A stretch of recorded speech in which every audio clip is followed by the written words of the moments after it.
नमस्कार दोस्तों, मैं मृत्युंजय आपका स्वागत करता हूं हमारे इस चैनल सटीक परामर्श में।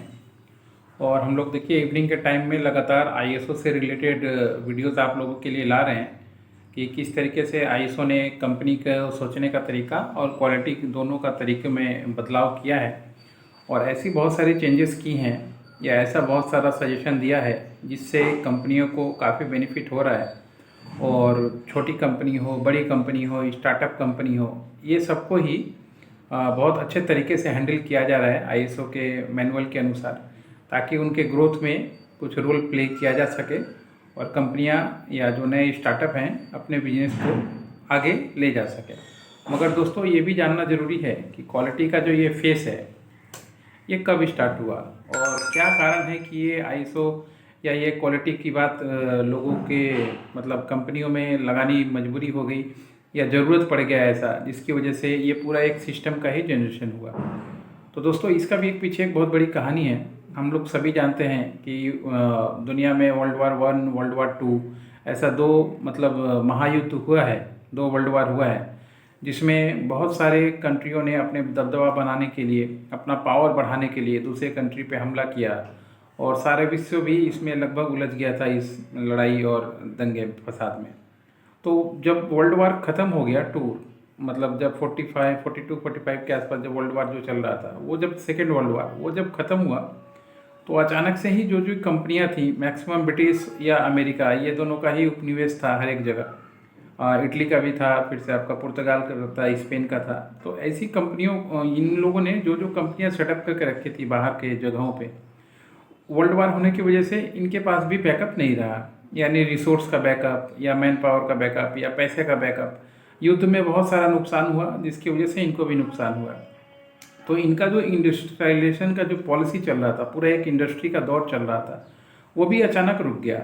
यानी उसमें कुछ बाधा आया, रुकावट आया, रिसोर्सेज कम थे, एम्प्लॉय ज़्यादा थे, कैसे काम करना है नहीं करना है। तो उस समय जो ये क्वालिटी का थिंकिंग था उसके बाद ही ये कंपनियों में लागू हुआ।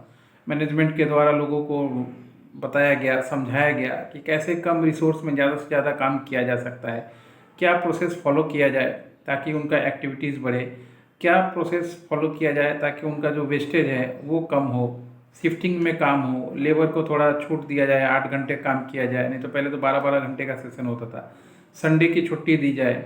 ये सारा कुछ इसके बाद ही लगभग चालू हुआ।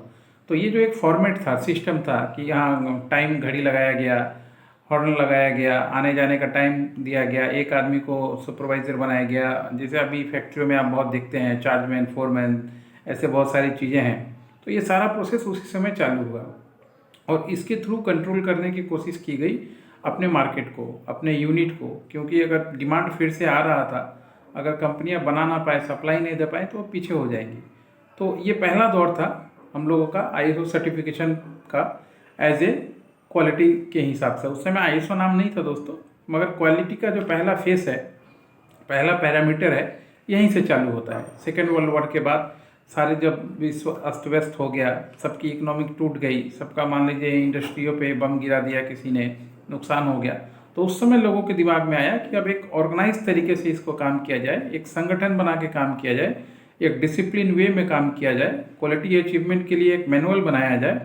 तो उसके बाद जाके ये धीरे धीरे धीरे चीज़ें आज 2015 के फॉर्मेट में हैं कि अब कंपनी बनने से पहले ही लोग क्यूएमएस ले ले रहे हैं, क्वालिटी मैनेजमेंट सर्विस हायर कर ले रहे हैं, आईएसओ ले ले रहे हैं, कि उनको पहले से जो प्रॉब्लम आता था उस बिजनेस में अगर पहले से पता रहेगा तो आसानी से उसको हैंडल कर पाएंगे और अपनी कंपनी को चला पाएंगे। तो दोस्तों ये पूरा एक सीरीज़ होता है किसी भी काम को करने का, किसी भी कंपनी को चलाने का। कुछ टॉप मैनेजमेंट के लोग हैं जो हमेशा, या फिलोसफर हैं जो ऐसे ऐसी चीज़ें सोचते रहते हैं कि कंपनी के काम को कैसे आगे बढ़ाया जाए, कैसे एम्प्लॉय के मोरल को और बूस्ट किया जाए, कैसे उनको सुविधाएं दी जाए ताकि वो ज़्यादा से ज़्यादा लॉयल तरीके से काम कर पाएँ।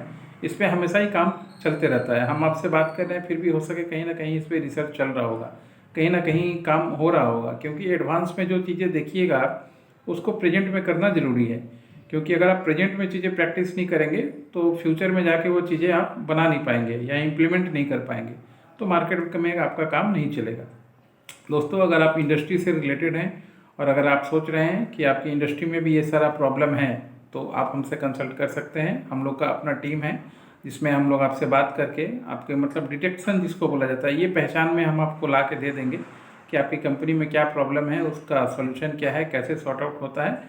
और अगर आप बोलेंगे तो हम लोग एक एग्रीमेंट करके उसको इम्प्लीमेंट भी करवा के देते हैं, ताकि आपका बिजनेस अच्छा से चले और आप एक सफल बिजनेसमैन बन पाए। आज के लिए इतना ही दोस्तों, नमस्कार।